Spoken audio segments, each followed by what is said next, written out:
For so long, we have been sold the Western dream. But what happens when a community writes its own? Today on Invincible Minds, we explore the Zimbabwean dream with Conrad Mwanza, the mind behind the Zimbabwe Achievers Awards. What began as a courageous night has grown into a multi-country platform with editions in the UK, USA, South Africa, and Australia. Conrad also broadened his mission with the launch of the Global Africa Awards, moving from national pride to continental empowerment.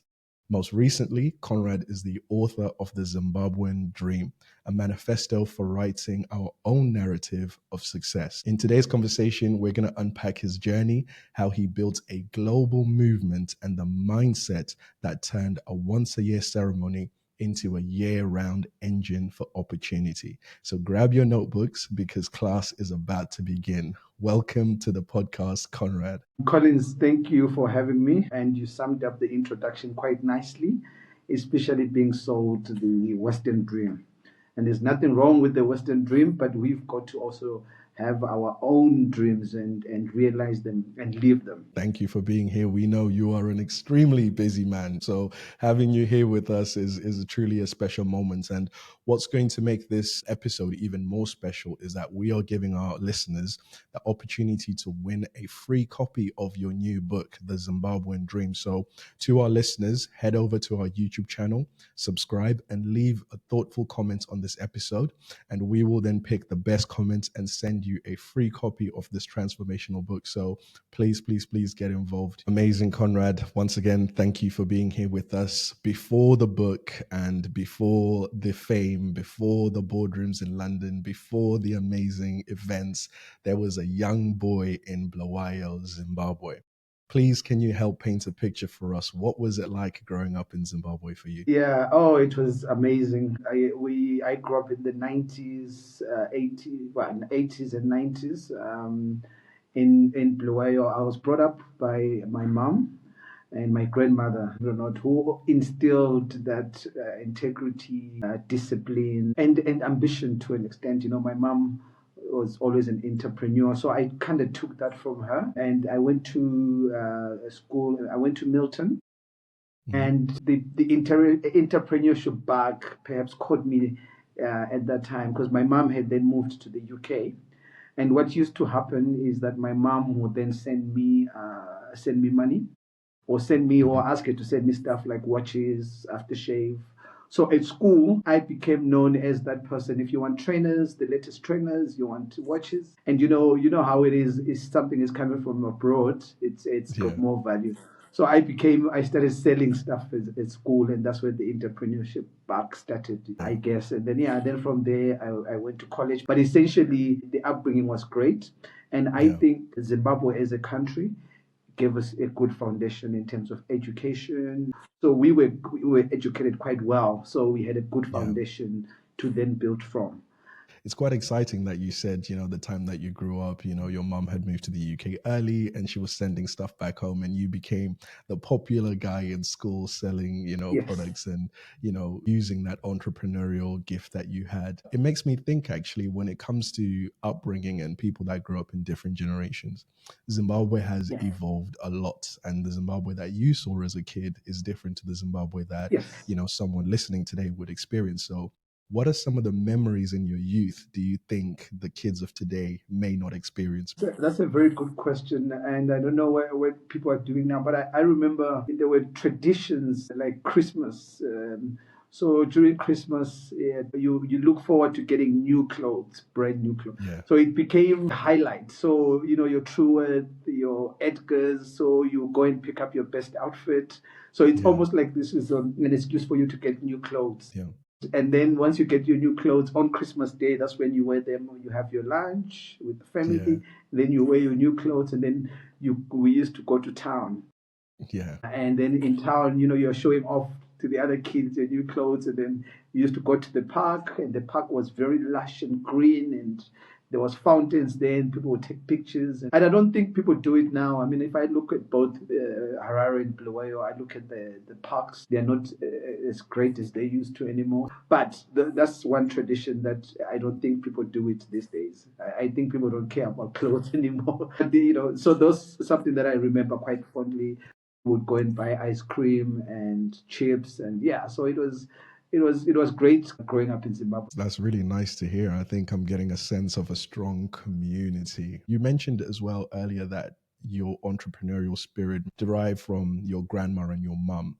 So Yeah. when it comes to role models growing up, who were some of those early role models that you remember that really inspired you? Yeah, I mean, there was a gentleman still alive in Bulawayo. His name was Delma Lupepe. And, I first saw a convertible car from him. And, he's the same generation as your Philip Chiangwa. And those were early Zimbabwean business people who sort of like flourished in terms of the wealth that we saw around them. But we also had Econet. Econet played a part in my early entrepreneurship start, if you want to call it this way, in terms of moving from selling watches at school to then going on to the next level. Econet has always been something that I looked up in terms of the perseverance, the faith, the prayer, and just and taking on something which was impossible.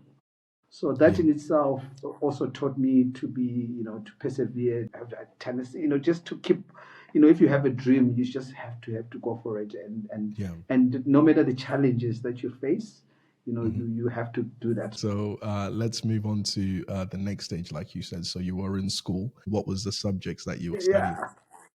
Oh, good, good. So because of that, and my A levels, I was doing accounting and maths because I wanted to be an accountant. But because of selling, I sort of like moved on to marketing. So in Zimbabwe back then, again, things were very good. What I then did is I used my O level results to apply to a polytechnic. So this is a way, instead of you to wait for your results towards end of the year, I then straight from A level at polytechnic in Bulawayo doing marketing. And during that time, the poly would then also give you a grant to come and study. What I then did is that I took that grant that we'd been given at poly. I took the money that my mom would send me. Then I traveled to South Africa. At that time, we didn't have cell phones yet. Okay, there were no cell phones, so they were literally just coming into the market. So you could get cell phones in South Africa. So I would travel to South Africa. I would buy the cell phones and come back by bus. So I remember in Bulawayo, I was probably one of the first few people to sell phones. So, and I also remember I was one of the first people to have an Econet line. I was one of the first people to have an Econet line back then when it just launched. And I remember again, and with my cousin, just a funny story with my cousin, because this thing was new and no one knew about it, and it was something amazing. I would give my cousin the phone, and then I'll phone him. I'll go somewhere, phone him, and say, "Please call me in 5 minutes." Because why I would do that is when I'm in a public place, like Chicken Inn, and you get a call, and everyone else would literally stop and say, "Wow," because then you take out your phone. You became that cool person, because no one had phones. And I remember I sold 3 phones, and one was a pink Siemens, and I remember very well. I sold that phone for 15,000 back then, and that 15,000 was enough for me to buy a ticket to go to the UK. So when my mom then will call, I'm like, "Mom, I'm ready to come to the UK. I've got the money." And she was quite surprised, and so I didn't then complete the Polytech, but I used it to gain that grant to start the business of selling cell phones. It's truly an entrepreneurial journey, finding Yeah. opportunities and taking risks. Risk Yes. taking is oftenly sometimes the difference between those who push the boundary and make it and those who stay on the line. And you have been a risk taker from early, and you are finding Yeah. opportunities to make things happen. That's the way to go. You've got to use what you have, and the resources that you have, and there's opportunities everywhere. So it depends on what you're looking for. I always say, if you look for excuses, you'll find them. But if you look for opportunity, there's an opportunity in literally everywhere where we are. It's just us, I think, as Africans, which is part of my passion, especially, is we need to start looking for opportunities where we are, because the West are also looking for opportunities in Africa, and they are taking them. And there's nothing wrong with that, but we also have to be proactive in the way we approach these opportunities. Yeah, no, definitely. And, you know, just hearing the foundations and the early life that you were living, it's clear to see that you were destined to be someone who was going to be great, or someone who was going to make the most of the life that they were given, right? You were finding opportunities early, making those connections and utilizing resources. And as you said, soon after that, the next chapter began, and it begins with a ticket and a flight to the United Kingdom. Talk us through just a little bit in terms of the reason why you chose the UK. As Africans, we see the West as a better place to go. And remember, even for my selling watches, because it was coming from the UK, so people had, it was almost like the UK or the West is a land of milk and honey. There's so many opportunities. Everyone would aspire to go to the UK or go abroad if they can get that opportunity, and people would take it. So my mom had already traveled, so I was going to join my parents then, join my mom and my stepdad, but at the same time going to this promised land, if you want to call it this way. That's how we see the UK. Can you just share a bit more about, you know, what you were doing in the UK in those early years, what you did professionally? Yeah, thank you for that, Collins. When I went to the UK, I was pretty young. I pursued more my higher education. I was doing business with marketing. Then, if I'm not mistaken, in 2003, somewhere there, I got a job working for a company called Bond Capital, and I was a commercial manager for that. In terms of, though it was a property company, they had a leisure side of maybe like theaters, bowling alleys. So I was a commercial manager for looking after the leisure side of the business.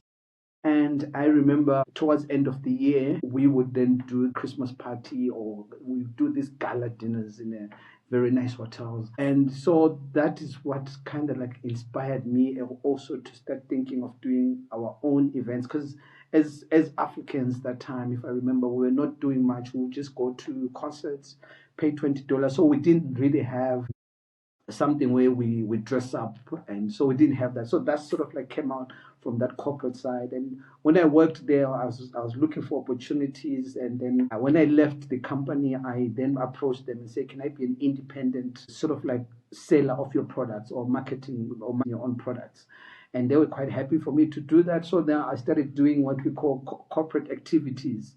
So I would take companies to bowling alleys, to theaters, so sort of like team building activities. So that was my sort of like first business. I was doing more team building activities, but also in partnership with my former employer. Thank you very much for sharing that. We want to just connect the dots for our listeners, because so often we think that life is a straight line and, things are just going to work out when you push for it. But just connecting the dots from your upbringing. So we see that early years where celebration was something that was important, and those Christmas memories.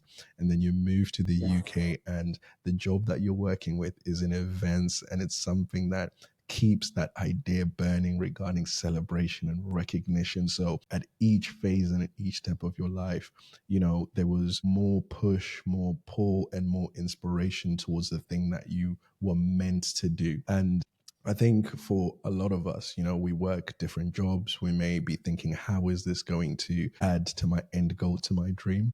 Each and every step is either giving you skills, giving you lessons, giving you knowledge that will then at the right time manifest into the thing that you were meant to do. And it's great to see how that flowed in your life. And my question then here is, for a lot of us as Africans, like you said, we believe that moving to the UK is going to give us better opportunities, education, finances, network, and freedom for some people. So during that time in the UK, I guess those early years, did you feel like the UK delivered that for you? Was it everything you were expecting? Yeah, that's a very, very good question. But maybe if I take you a little bit back also to viewers, even on this journey, and I like that you touched on it. Again, it's not a smooth sailing road.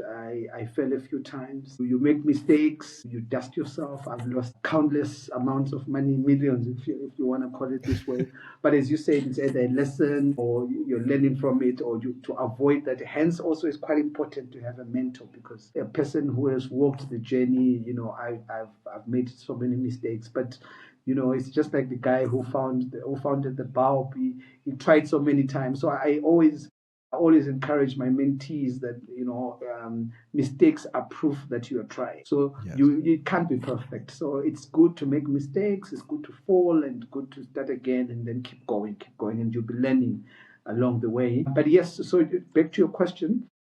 Yeah, so the UK did give me that. And the nice thing about it is that then you are exposed, right? So you see a different world altogether from my days in Bulawayo in Zimbabwe. Then now I'm seeing a different world. So yes, it did give me that edge as well, because at least now you are in the first world. You see how things are done, and as I said, some of the ideas would have been coming from my experience at work, taking that into our community. So it did give me the good experience.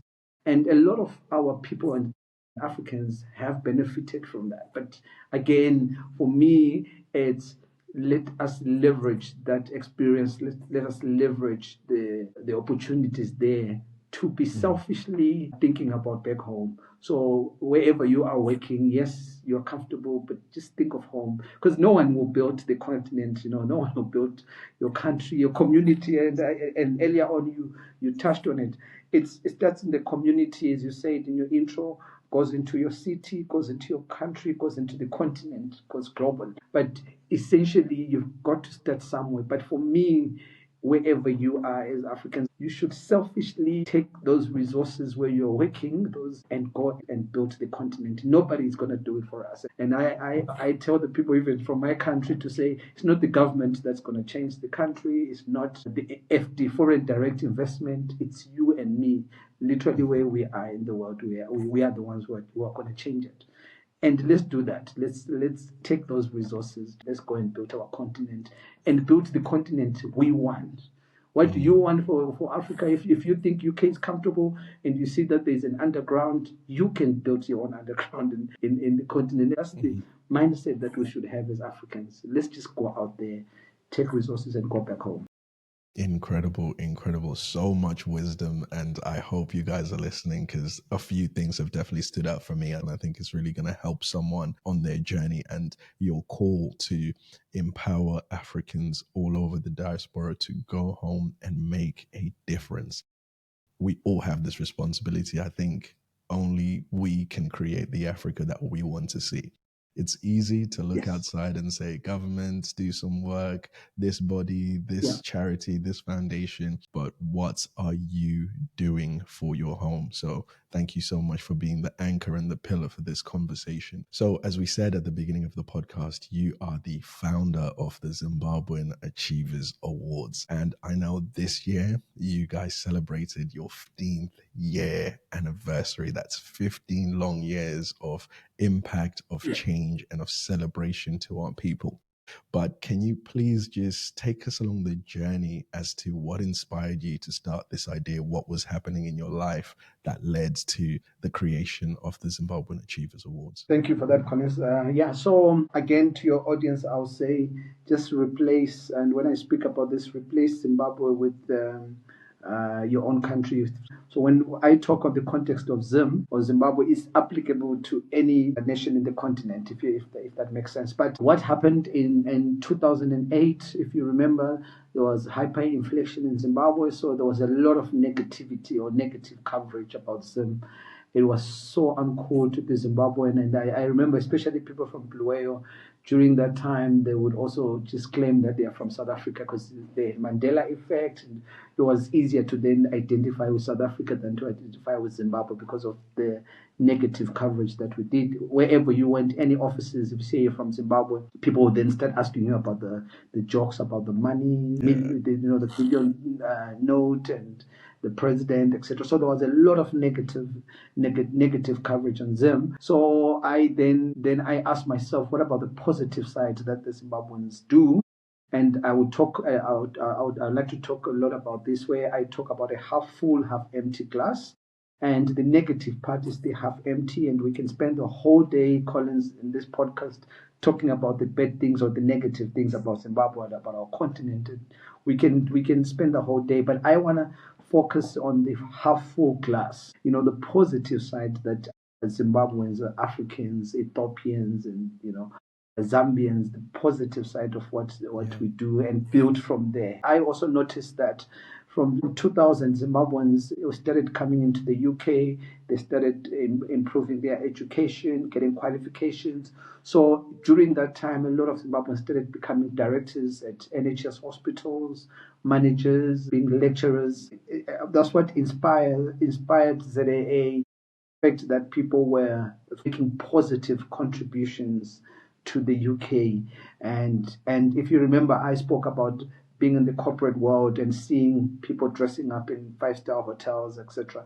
So I took a combination of that and saying I want to bring the black tie events, gala dinners into our community, and then together with celebration. That's how we started Zimbabwe Achievers Awards. Not to say, and this was 2010, and not to say we didn't have challenges. People would say no one would do that, and no one will pay £100 to go but fortunately people got it eventually, and we started Zimbabwe Achievers Awards. Started being the event where you look forward to every year as a dress-up event, and we celebrate each other, and from 2010 all the way to now. Though the journey, as you said, as you keep saying, it's not like it was all smooth sailing. So many challenges along the way, but you dust yourself and you continue. Thank you so much for sharing, Conrad. I mean, to last 15 years means that you guys are definitely doing something right. So congratulations to your team, and congratulations to yourself for living the mission year after year and making it happen. But on our podcast, we like to not just be inspired, but we like to see the blueprints, the behind the scenes and the steps that you took to make this a reality. So can you just take us back again to that very first event? What were the first steps that you took now that you had the idea? Yeah, no, thank you for that, Collins. Usually with this is ideas, you write them down. And I had already, if you know, like I said, when I did my corporate, when I left my corporate job, I started doing business. So I tried a few events already. In terms of, I remember we did Miss Southern Africa, for instance, in 2005 or so. And that was some sort of a lesson, getting into the community and starting to know the relevancy and everything else. And that, so I started making connections with the sponsors, and starting to know what's in the community.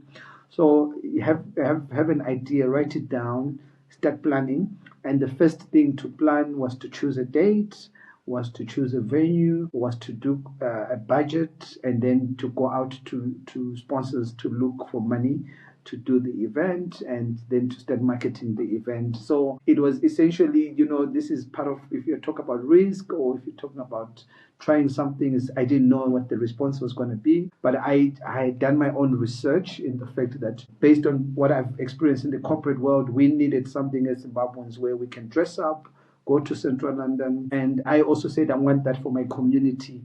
And then the positive side of things. And then, I saw that there could be an opportunity there, and picked up the date, picked up the venue, looked for sponsors. Some corporates came on board, and from there, and I remember our first sponsor was MoneyGram back then. And from there, in terms of my other side of the business, also came out from there, which I will explain in terms of the advertising side of the business. But it started from there. MoneyGram came on board, and we had a fantastic turnout of the event. The celebrities came out. I remember that time people like Derek Chisora came out to that event. Yeah. Shingai Shoniwa, and she was in the Noziettes. And it taught me something. And one of the things that it taught me was actually all the people are so patriotic about. And I used to look at Shengi Shoniwa at the Noziettes, and she is mainstream UK. But when we approached her, the patriotism towards Zimbabwe was phenomenal. So that's I learned a lesson there. People Yeah. love their country, and no matter how big they get, they still want to identify and be patriotic. Then from there, it was onwards and upwards from there. Yeah, no, thank you so much for sharing. And so, when you look back to that very first night versus where you are today, 15 years later, what are some of the things that make you smile on that journey when you Yeah. reflect? Yes, a lot of lessons, a lot of people. I mean, one of my flatmates I was staying with is a guy called Wellington Tafiri Nyika.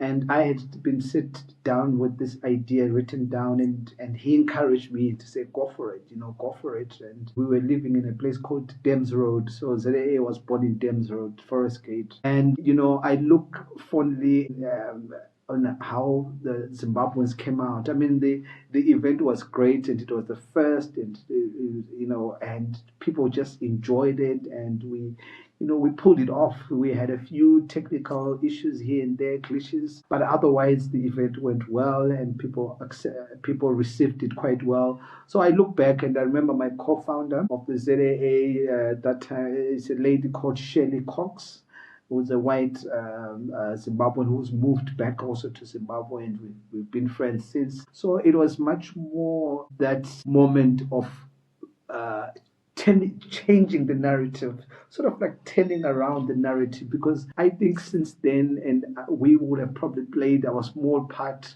in changing the narrative of being cool again to be Zimbabwean, or being proud to be Zimbabwean, based on that. Because, yeah, I think we've also played a small part. So that is something that I'm proud of, and something that and the people who have contributed. Remember, some people didn't believe in the dream. So I approached some other people, and some people say it's not going to work. And so, but it's a life lesson. You've got an idea, go for it. Some ideas might work, some might not work, but you never know until you go for it. So for me, it's always, let's try something, let's see if it works, and if it doesn't work, how can we improve it?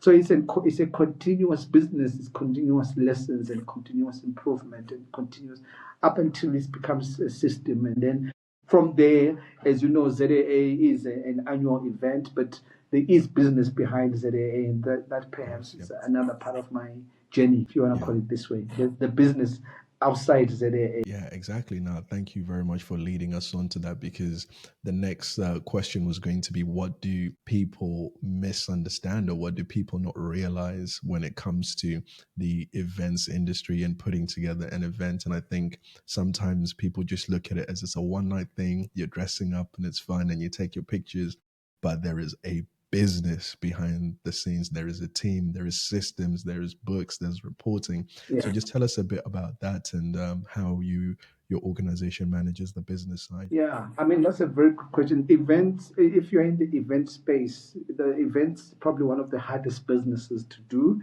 And I'm saying hardest because there's no two events that are the same. There's no two events. You could plan it to the T and everything else, and something could happen. Whether it's a technical issue or electricity going off, let's say, for example, or your guest of honor being late, or something that always happens. So events, there is no two events that are the same. But the nice thing about events, in terms of learning, if you're a business person, the nice thing about events is that it's a 360 business. And what I mean by that, you've got to be good in marketing because you have to promote your event. You've got to be good in accounting because you've got to do the figures and the budget and everything else. You've got to be good with HR because you're dealing with people, you're dealing with staff. You've got to be good with sales because you've got to sell your tickets and your sponsorship. So all aspects of business, you learn from there. People management skills, stakeholder management, financing, marketing, sales, networking. So it's a good business to learn overall, because you get all aspects of this. So you've got to be good in almost all of those things for you to manage. So what people maybe don't understand is it takes a long time for planning. You don't just wake up and and do it. You need time.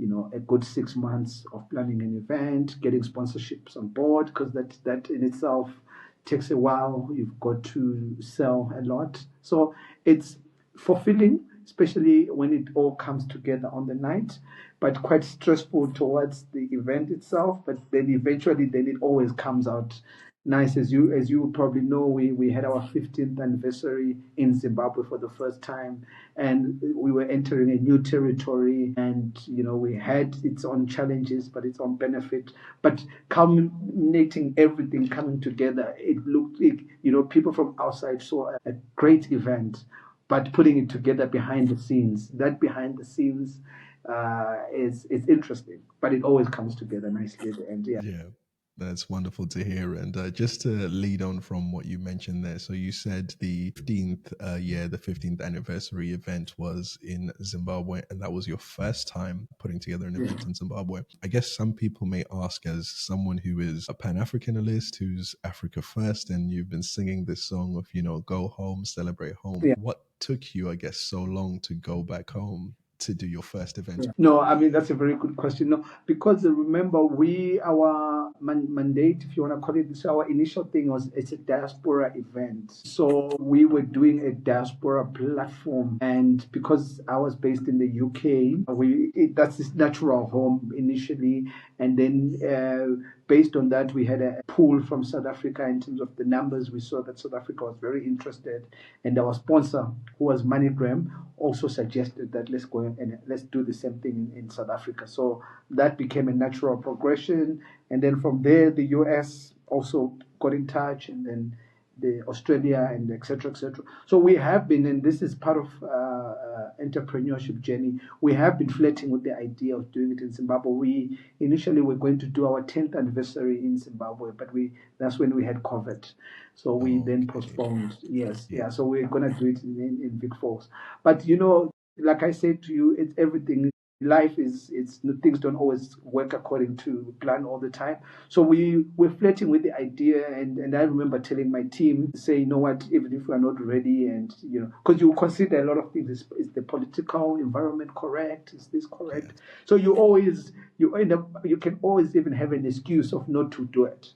So I then at some point was like, no, whether we would swim with the sharks, we'll learn and we'll navigate around it, and that's when we said let's do it. Let's do it. Even if whatever is not ready, let's just go for it, and then learn from there. So it was been very interesting in terms of the way things are done in Zim, etc., etc. But also not to say I wasn't doing anything in Zimbabwe. I would have done a few events in Zimbabwe. I remember I had brought Connie Ferguson to Zimbabwe. I had brought in Pel Tusi. Yeah, so I had done some things in Zim, and yeah, I think the environment is good now.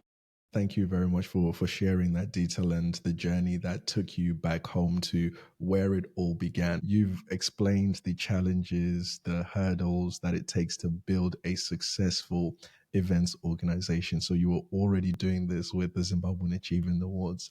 And then you say to yourself, I want to take this global. And here comes the Global African Awards.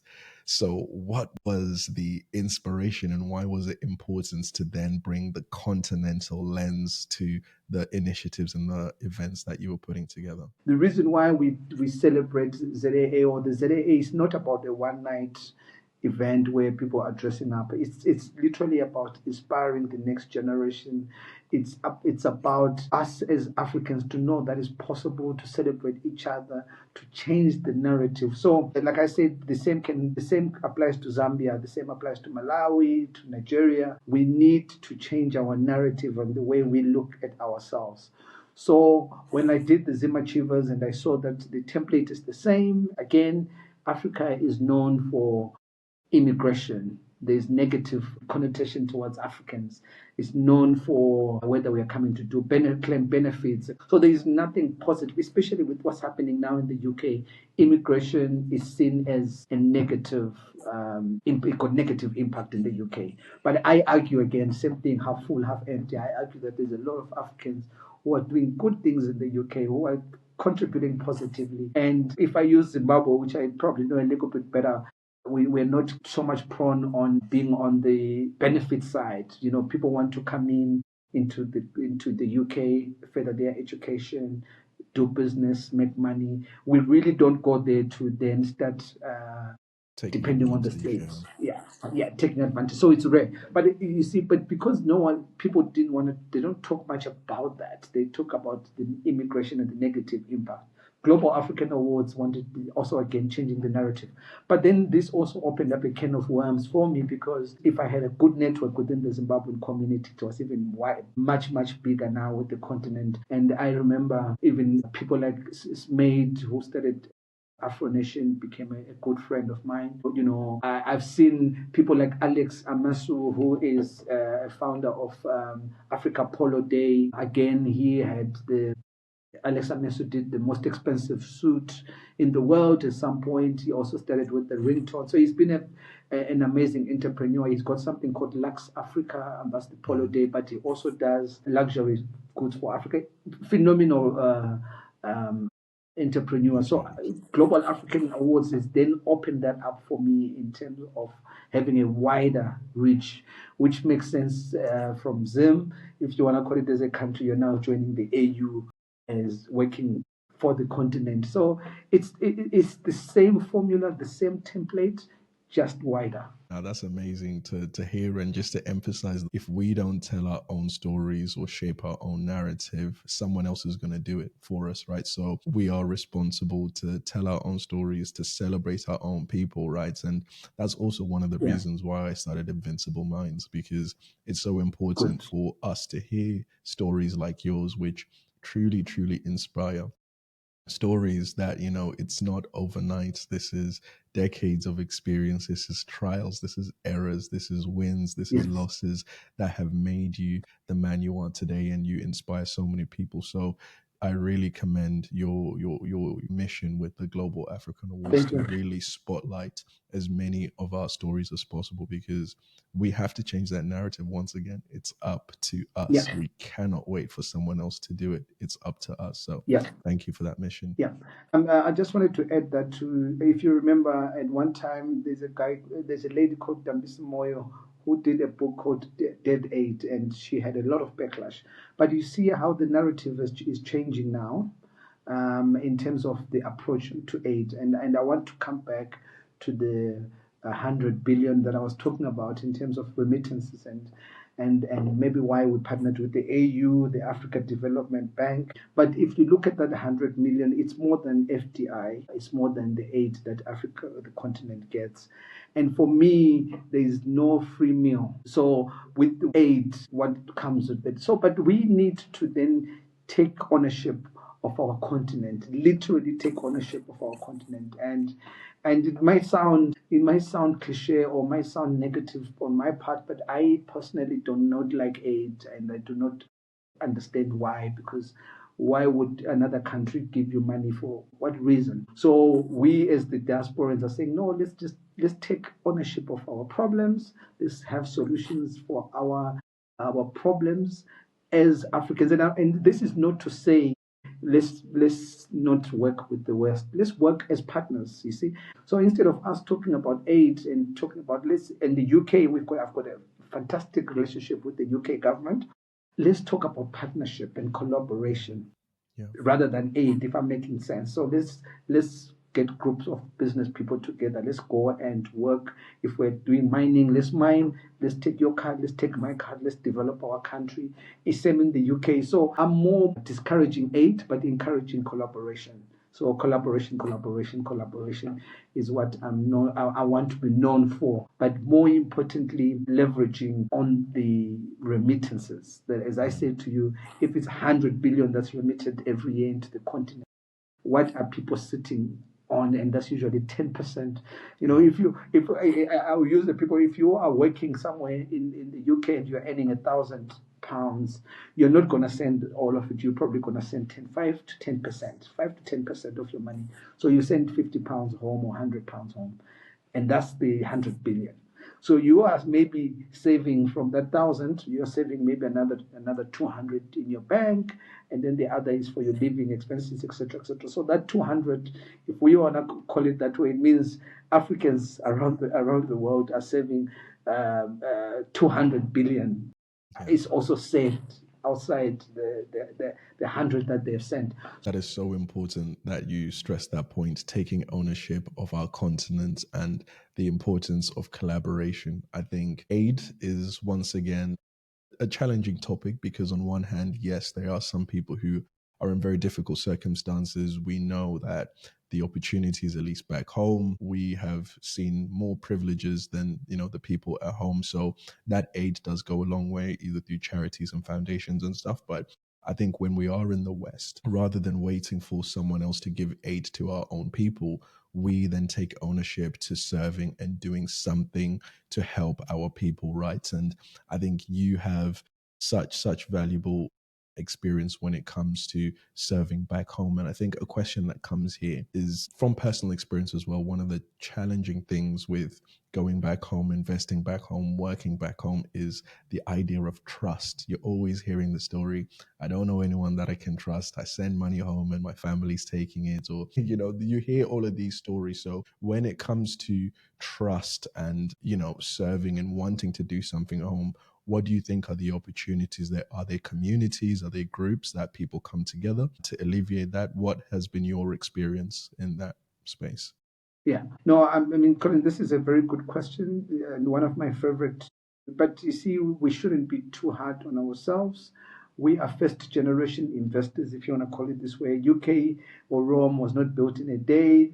They also had a lot of teething problems. And for us, we will also make mistakes, but we'll learn, we'll get better, with maybe organizations coming together. I mean, especially if you look at the AU and the Africa Development Bank, and the reason why we partnered with them is because they are also looking at how do we better utilize the remittances, how do we better create platforms that diasporans can safely invest back home. And so that's the questions and dialogue that we need to continuously engage on and finding better ways to do things. So it's not to give up, it's for us to learn, it's for us to say, okay, that don't. And I've always said to people, especially even the British, sometimes when I speak to them, is like, not to maybe do things professionally. Get a proper registered company in Zimbabwe, get a proper bank account, hire professionals.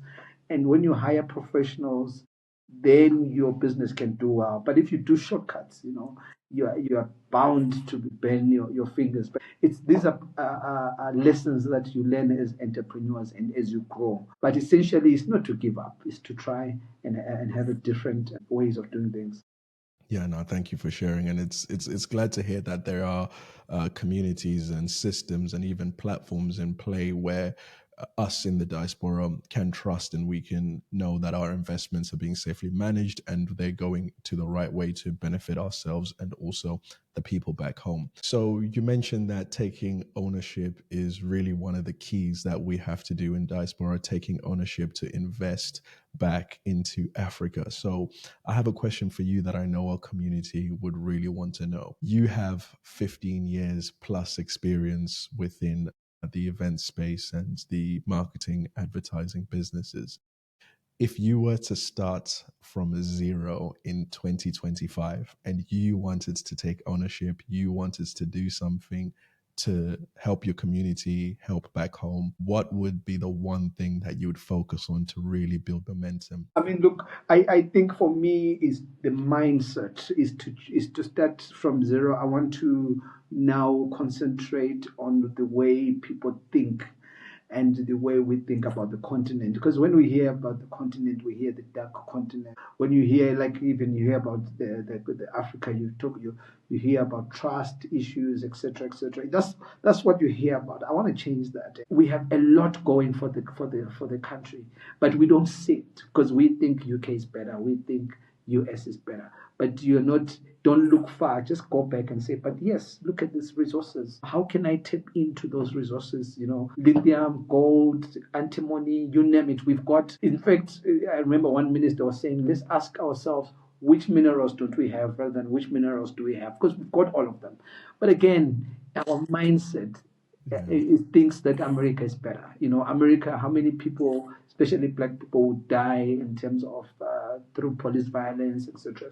So I'm not saying that America is not, but I'm just saying appreciate what you have closer to you and what you have at home and build from there. If I was to start again, I really want to, and I am starting again, if you want to call it this way, because that's part of why the book is there, is to really, really work on changing the mindset. Yeah. It's literally, let's just, when you hear Zimbabwe, you should think great Zimbabwe. That's, and hence, we take lessons. When you hear what is UK calls it Great Britain. See, it's what you say out when you hear Zimbabwe, because when you hear Zimbabwe, people be like, when they hear Africa, dark continent, no, beautiful continent. You want to be, I've got people like that inspire me, like Kelis, who is an American musician who's moved to Kenya. Beautiful. That's, for me, that's what I want to show Africa as a land of opportunities. So that's if I start again, it's the mindset. It's the mindset. And thank you so much for emphasizing that point, because mindset is so key. With the right mindset, there is almost nothing that you can't do.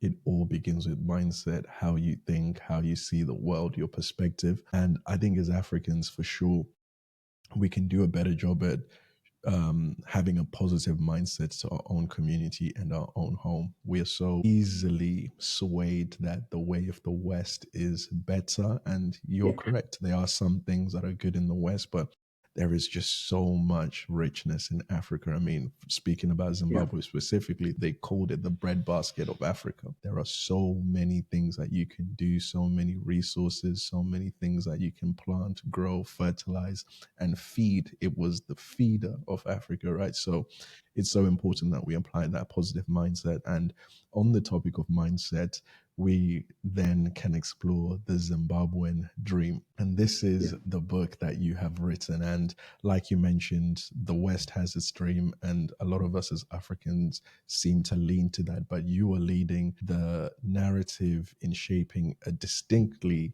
African mindset of vision and possibility, and helping people look at Africa as the standard and not the substitute, right? So what is the one core message that your book answers? Yeah, it's very simple. It answers the Zimbabwean dream, and the Zimbabwean dream is what the kids or the children or people who are growing up aspire or see for their country. We see a country of opportunities, a country of peace, which is the same as I said, you apply the same, you remove Zimbabwe and put Ethiopia. It's the same, the Ethiopian dream, the African dream. On this book, I'm focusing again on the positive things that we could happen. I mean, look, you spoke about the breadbasket of Africa at some point. Then we had the land reform that happened. And that land reform, again, part of revolution, if you want to call it this way, was not easy to go because there was a lot of resistance. But the land reform is actually at the moment starting to bear fruits. And this is it could be a conversation, a debate for another day, but it's starting to bear fruit in the fact that now we have a lot of black commercial farmers. We have got thousands of tobacco farmers who are making millions in the tobacco industry, which was not there before the land reform. You also have a lot of black people who are making money in the gold sector, in the mining sector. Again, this was not there before the land reform, because what's happened is that the land reform, people now own farms, and in those farms there's mines, there's minerals, and so they've moved from farming and mining. There are some who are doing both. But my point there is Zimbabwe is turning around. There is a big shift that is happening. It's not to say that there are no challenges at all. No, it's not to say that. But it's to say there's a big shift in terms of where the country is going, which direction it's taking. And part of that is let's build on that to make it a Zimbabwean dream. And I spoke earlier on about the way we call Great Britain, the way we call it perception becomes reality. Yes. Because the way we speak about our country then becomes reality. I want to give you an example. the way somebody writes on social media about their country, oh, Zimbabwe is horrible, this, you might be thinking you're writing that, but people who are maybe not Zimbabwean are seeing that. And they won't visit Zimbabwe. Guess what? Tourism industry would lose out, and your uncle who's there in Zimbabwe is going to lose employment by just you discouraging or writing negative about your country. I mean, unfortunately, Zimbabwe has got a big perception problem. Our neighbor South Africa, an ordinary South African would think that Zimbabwe is a graveyard, would think literally it's a dump site. But those who have taken from South Africa are pleasantly surprised. There's mentions in Zimbabwe, there is big cars, there's all the cars. There are a lot of people with money, there's comfortable, there are restaurants there. But people don't know that, because when you mention Zimbabwe, people just think negative again. So the book is sort of like untangling that to say there is more for Zimbabwe. Like I said to you, Zimbabwe is better than US in my own opinion. Let's start noticing that. Let's start living the Zimbabwean dream. Yeah, no, thank you so much for sharing that. And like you said, for Yeah. so long, we have been told the negatives. So maybe it's time that we hear more of the positives, and for you to take that responsibility and handle it in a courageous way by putting this out there to the world and saying these are some of the positives that come out, and look at A, B, C, and D cases where it's actually making a positive impact, and how can you tap into that to better your lives and Yeah. better the lives of other people. So that is really great.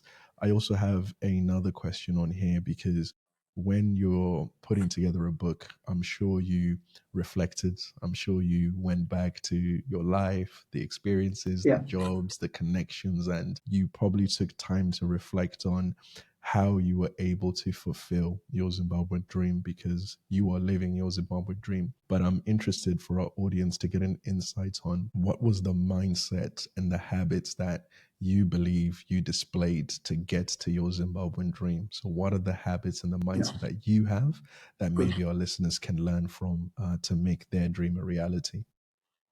Yeah, good. I wouldn't, and I don't want to say I'm living the Zimbabwean dream, but I'm building the Zimbabwean, because you see, I'm building the Yeah. Zimbabwean dream, and let me put that into context. The fact that for me the Zimbabwean dream is not my reality. It's not my personal achievement. The Zimbabwean dream is a national dream. It's a country dream. So I'm building it because it's a long way, because it's changing. Once I'm living the Zimbabwean dream, is I'm seeing a flourishing country. I'm seeing a Yes. people who are happy and who are believing. So I'm still on the journey of building the Zimbabwean dream. It might take me a lifetime, or but for me, I want to be part of the journey of So building the great. Zimbabwean dream and taking Zimbabwe and the continent to the continent that we want. That's what for me I'm building. I could be successful as an individual, but to me that is not my drive. My drive is to see the country and the continent becoming living the dream. Then Yeah. I'll be satisfied. But yeah, so in terms of so for me, what I know, and this is important for your audience, is that mistakes are proof that you are trying. And a lot of people do not procrastinate, and because a lot of people are afraid of failure, to say, I'm not going to do this because what if this doesn't happen? Sometimes I call it paralysis analysis. You're analyzing everything else, you know. And even if you look at cars, the way the first car was done, you improve. So part of it, what I want Africans to do is do it. Just constantly improve, fail, try and build that car. If you want to fail and dismally, try again until you get it. So the call and what I reflect on is that mistakes, I've done a lot, proof that you're trying, and you get better with time. So you keep improving. So for our continent and for your country, wherever you are, it's literally what part can I play? But the biggest part that we can play as Africans is to change our mindset. Then Yeah. the rest becomes easy. Let's change our mindset. So if we can change the mindset, we can build the Africa we want, and it starts with the mindset. That's my takeout. That's my one thing that I really reflect to say. It just took my mind. It didn't take resources. It didn't take money. It didn't take anything. It just took my mind to say, this is what I want to do. This is what I want to achieve. And people will be surprised. Part of why I wrote this book, believe it or not, people would probably laugh. I was inspired by Donald Trump when I watched a Netflix series called The American Dream. What I took from Donald Trump, and it's not like everything else. What I took from there is that the guy has a mind that anything is possible. He said, I'm going to do, if you read the book or if you read his book or watch the Netflix, it's called The American Dream. He said, I'm going to build the Trump Tower. It's not like he had billions to build. He didn't have money to build the Trump Tower, but he had the mindset. And then he told himself, I'm going to be president of America. People laughed at him. So it starts there. If it starts with the mind, then you're set. So that's what inspired me. And the Zimbabwean dream or the African dream is the aspect that let us change our mindset and live a true African dream. Truly, truly well said. Thank you so much, Conrad, for sharing that. It all begins with mindset. Thank you very much. Great. Now we're moving on to the final part of our podcast, and this section is called Wisdom Drops. And essentially, I'm going to ask you a quick fire round of questions, and you simply need to answer the first one that comes to mind. Are you ready? Yeah, let's go for it. Okay, great. First question, presenting an award or receiving an award? Presenting an award. Okay, local presence or diaspora connections? Local presence. Local presence, okay. The best piece of advice you have ever been given? Mistakes are proof that you're trying. And your favorite chapter from your book? Zimbabwe's biggest resource is its people. Zimbabwe's biggest resource. And finally, this one might be challenging, but Zimbabwe or UK, who has had the biggest influence on Conrad? Zimbabwe, for no doubt. That's very easy.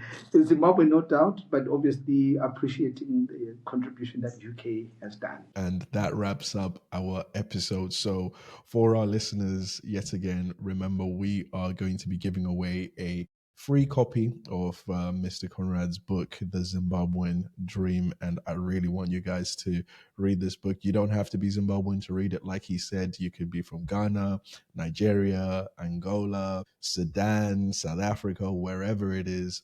Everyone has a dream, and this book is going to help you along the way. So please leave a comment on this episode and we will select the winner on our YouTube comments. So Conrad, once again, thank you. Thank you so much for joining us and sharing the blueprints for building a global movement that is centered around pride and nationality, and reminding us that if you build with excellence and if you build with service and patience, we can truly make impact on the world. So thank you so much, Conrad, for joining us. Thank you, Collins, for having me. Perfect. If this episode has helped you or if it's inspired you, please share it with a friend. And for a chance to win Conrad's book, remember, subscribe to our YouTube and leave a comment on the video. I've been your host, Collins Nyatanga.